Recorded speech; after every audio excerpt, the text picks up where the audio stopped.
During the year of 2021, I got away with, like, perhaps the most obvious cheating of any human being ever. I'm not exactly sure how. I think what basically happened was I had accrued so many good boy, or to use a more contextually accurate term based on what I was going as at the time, good girl points that I seemed to dupe just about everybody in an affair I was having, where I routinely and regularly posted photos of me with the other person that to anyone with functioning eyes would have clearly had some romantic implications, at the very least on the part of one of the individuals in them, especially given the fact that I was making multiple trips, literally to another continent, to see this one person again and again. I mean, little fishy. How was I financing such a thing? Oh yeah, the person is rich. Why would my rich ex be paying for me to go see them routinely? That's a little strange. The truth was, they weren't actually an ex. They were just someone who I had dumped for someone else and then decided to get back with rather quickly, because I found myself unable to contain what was an overwhelming sense that I needed them in my life, ultimately culminating in me bringing them back to my life in a substantial way in the form of a relationship, in secret. It was incredibly stressful trying to hide this while I was in my new relationship, because this was a partner I had for almost a year at the time that we broke up the first time. We get back together in this, like, secretive fashion, where I'm going back and forth and having to, keep up this act that he and I aren't actually together, to my new boyfriend, who was kind of buying all of this, somehow. I really don't understand how. And the whole time it felt like I had to put on a mask, not just with the person who was most directly affected by my lies, which was the one I was keeping this from, but also, like, to all of my friends, so the beans wouldn't be spilled, and even to the person who was kind of in on it with me, the person I was having the affair with. Like, there was this ever-present sense of dishonesty I had to abide by, that despite having more people than I ever did in a year where for the first time I was meeting internet friends on a semi-regular schedule, having what I thought were incredibly meaningful interactions where for the first time I could be very close with people who accepted me for the strange interests and autistic characteristics that I have. All the while, I was kind of ruining it for myself. I was taking what was a much better deal than I had ever gotten, and seemingly, like, deliberately fucking it up by finding a new angle through which I could be disingenuous. And this caused me to feel incredibly isolated around just about everybody, and obviously go a bit nuts. And the question that's been on my mind, and has especially been on the mind of people who have been close to me throughout all of this, who came to find out about it after it all fell through, is why? Why did I do it? I know my friend Dotsmite and No Thank You were particularly weirded out and mad at me when they discovered that this was the case. And I tried to explain it to them, and I think I failed. I think I failed to explain it to myself even. The answer that I had as these things were happening, for the most diluted answer, was that I genuinely loved both people in such a strong way that I needed both of them in my life. And I think I thought that. But the other more practical one that I find I have an easier time believing is this idea that I wanted an in into Europe. Like, I wanted a way to get onto the continent by eventually getting the marriage papers with this person that I was seeing, so I could go there. Now, it wasn't like a plan for like a genuine marriage or whatever, but it was a way to have the relationship in the long term and also be over there and get an EU passport. This was how I saw it. And I think like that more than anything dictated my decision to consistently see this person. That, and also like an immense nostalgia that I had for the time that we were together, and an immense difficulty accepting change, because I ended up thinking about them all the time, like when I was with this new person who I think I did genuinely love, that new person being Starman, for those of you who've been keeping up on deep Osaka lore. And something I noticed when this European fellow ultimately decided that he didn't want to be with me anymore, and then the two of us, kind of made the decision to stop being together, was that I didn't really care after it was over. Like, I never think about him.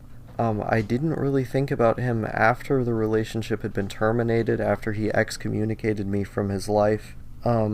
But I kept thinking about Starman for almost a year after he broke up with me. I was thinking about him like every single day.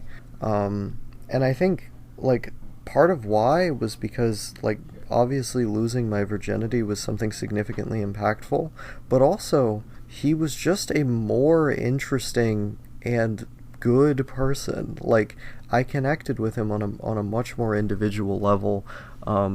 I had way more fun with him, and all the time I was thinking, like when we were together, I wish I could tell him what I'm doing, and through telling him, I wish I could stop, because like I felt like I was just operating on like feral instinctive reactions to literally everything. Like, I may have had post hoc justifications for what I was doing, like, oh, I need a visa in the future, or like, oh, the memories or whatever, but it felt like I wasn't really thinking about anything I was doing for just about a year.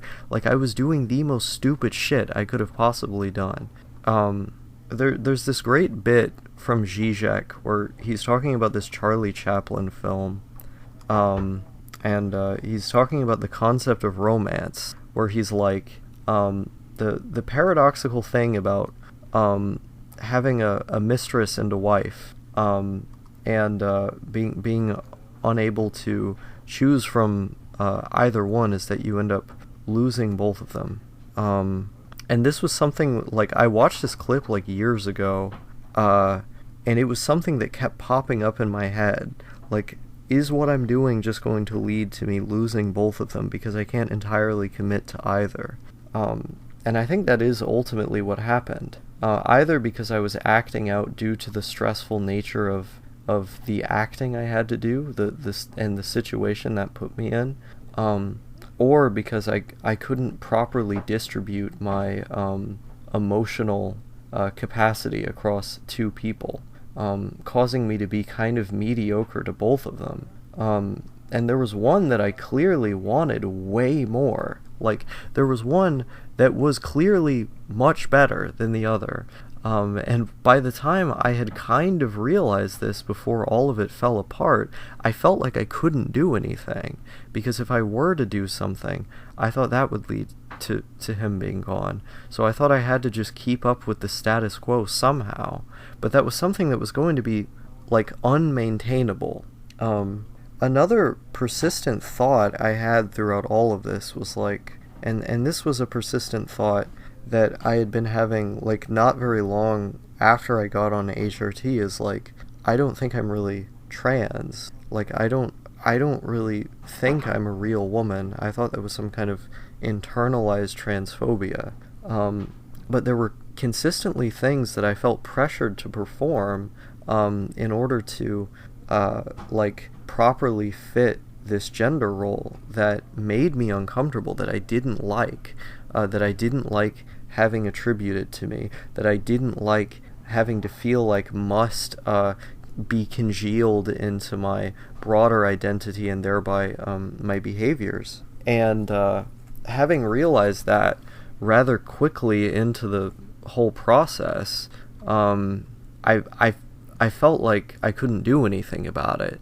Like, I had already, I felt like I already made my bed and I had to lie in it. I had to simply learn how to be someone other than who I was. And all the while, I desperately wished that I could be like some kind of genderless femboy to the person who I did feel like I really genuinely loved, which was this Starman person. And there were many moments when I felt like the real person is coming out, and I also felt like for the first time I was the most real that I had ever been, which is, you know, kind of sad to think about, given the fact that I was like, you know, playing such an elaborate character, occupying such an elaborate role. It goes to show how much I've been masking throughout my life, if that's the best that I can do. And by the time I had properly put all this together and realized I could have done something about it, it was already too late. You know, I had already not just lost him, but so many other people in my life. I had already gone insane and did so many insane things as a result of what felt like immense desperation surrounding my identity and the person I performed simply not working for me, making me immensely uncomfortable. I look back at why I cheated, and the only answer that I can give as to why is I did not think.